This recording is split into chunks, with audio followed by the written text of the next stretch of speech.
Good morning children. ఈరోజు మనము యనాదేశ సంధి గురించి చెప్పుకుంటున్నాం. యనాదేశ సంధి బల్లపైన రాశాను, ఒకసారి చదువుతాను, వినండి. ఈ ఊరులకు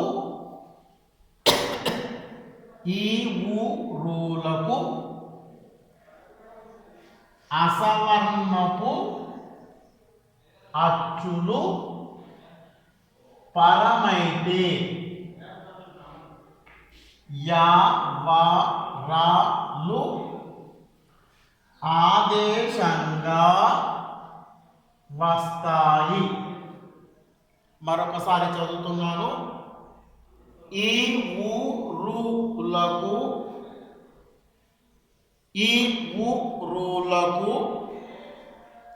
అసవర్ణపు అచ్చులు పరమైతే యావరాలు ఆదేశంగా వస్తాయి.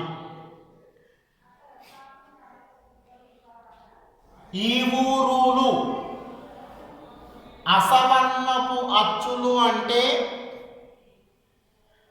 ఆకు ఆ కలవకుండా, ఆకు ఈ గాని ఊ గాని రు గాని ఏదైనా అక్షరం కలవచ్చు. ఈకు ఈ కాకుండా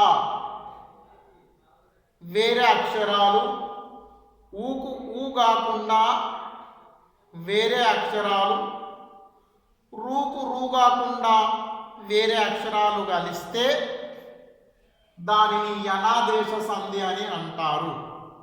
మళ్ళీ అలా కలిస్తే యనాదేశ సంధి అవుతుందా అంటే వాడు ఇచ్చిన ఆ పదాన్ని, ఆ సూత్రాన్ని మరొకసారి చదవాలి. ఒకసారి చదువుతాను, వినండి. ఈ ఊరులకు అసవర్ణపు అచ్చులు పరమైతే అంటే కలిస్తే, పరమైతే కలిస్తే యావరా ఈ అక్షరాలు ఏర్పడతాయంట. యావరా అనే అక్షరాలు ఏర్పడడం జరుగుతూ ఉంటుంది. మళ్ళీ ఏదైనా ఒక పదం దీనికి సంబంధించిన ఉదాహరణ రాద్దాం. రాస్తే తెలిసిపోతుంది మనకు. అత్యవసరం, అత్యవసరం ఇలా ఒక పదం రాశాం ఇక్కడ. అత్యవసరం దీన్ని విడదీస్తే అతి ప్లస్ అవసరం లేదా అవసరము, అతి ప్లస్ అవసరము. ఒక పదం ఇచ్చిన తర్వాత రెండు పదాలుగా విడగొట్టాలి అని చెప్పుకున్నాం. రెండు పదాలుగా విడగొట్టిన తర్వాత మొదటి పదంలో చివరిది, రెండవ పదంలో మొదటి అక్షరం ఉన్నది ఉన్నట్లుగా రాసుకోవాలి అన్నా. మొదటి పదంలో చివరి అక్షరంలో ఏ అక్షరం పలకబడుతుందో ఒకటికి రెండు సార్లు పలకాలి. తీ తీ తీ తీ అంటే తీలో ఈ అనే అక్షరం రావడం జరుగుతూ ఉంది. మళ్ళీ ఇక్కడ ఆ అనే అక్షరం ఉంది, ఉన్నది ఉన్నట్టుగా ఆ అక్షరాన్ని మనము కింద రాసుకోవాలి. వాటి సూత్రంలో అసవర్ణపు అచ్చులు అన్నాడు. ఇక్కడ అసవర్ణపు అచ్చులు అంటే దీన్నేమో సమానము అంటాము, దీన్నేమో అసమానము గుర్తు అని అంటారు. కాబట్టి ఇందులో సమానము కాకుండా అసమానపు అచ్చులు రావాలి. కాబట్టి ఈకు ఈ రాలేదు కాబట్టి ఇక్కడ ఇది అసవర్ణపు అచ్చు అవుతుంది. లేక ఈకు ఈ వస్తే ఇది అవుతుంది, సమానపు అచ్చు అవుతుంది.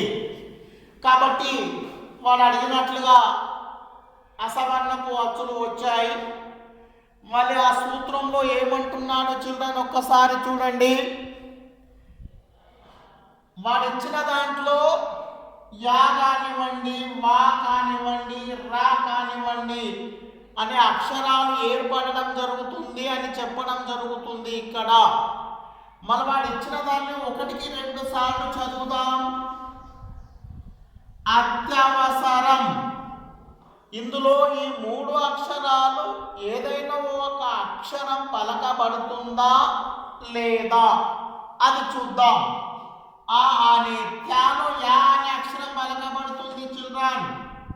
కాబట్టి ఇక్కడ యా అనే అక్షరం ఉంది. వాలో ఆ, సాలో ఆ, రాలో ఆ.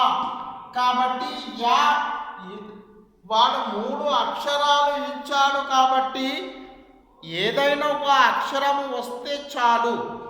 అంటే వాడు ఇచ్చిన ఆ పదం యనాదేశ సంధికు కిందిలోకి వస్తుంది అని మనం అర్థం చేసుకోవాలి. కాబట్టి ఇది ఇచ్చింది కరెక్టే. కాబట్టి ఆ ఈకు ఆ కలిస్తే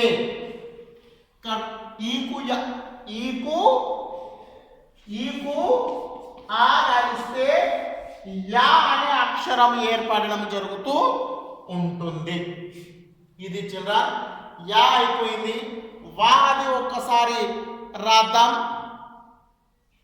ప్రత్యేకం. ప్రత్యేకం ప్రతి ప్లస్ ఏకం. తీలో ఈ ఉన్నది ఉన్నట్లుగా రాసుకోవాలి. ప్రత్యేకం కాబట్టి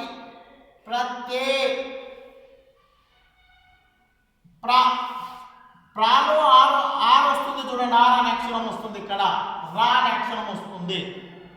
ప్రత్యేకం అది చిల్డ్రన్. అన్వస్త్రం. అన్వస్త్రం. అన్వస్త్రం ప్లస్ అను ప్లస్ వస్త్రం. నూలో వస్తుంది ప్లస్ వా. అను ప్లస్ వస్త్రం. అస్త్రం ఆకు ఆడుతున్నాయి ఇక్కడ.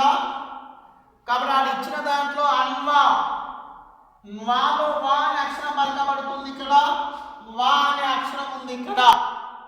కాబట్టి ఊకు ఆ కలిస్తే వా. ప్రత్యేకం ఇక్కడ ఈకు ఏ కలిస్తే రా అనే అక్షరాలు రావడం జరుగుతుంది చిల్డ్రన్. ఇది యనాదేశ సంధి సూత్రానికి సంబంధించిన సమాచారం చిల్డ్రన్. మరొకసారి ఆ సూత్రం చదువుతాను నేను. ఈ ఊరులకు అసవర్ణపు అచ్చులు కలిస్తే, ఈ ఊరులకు అసవర్ణపు అచ్చులు కలిస్తే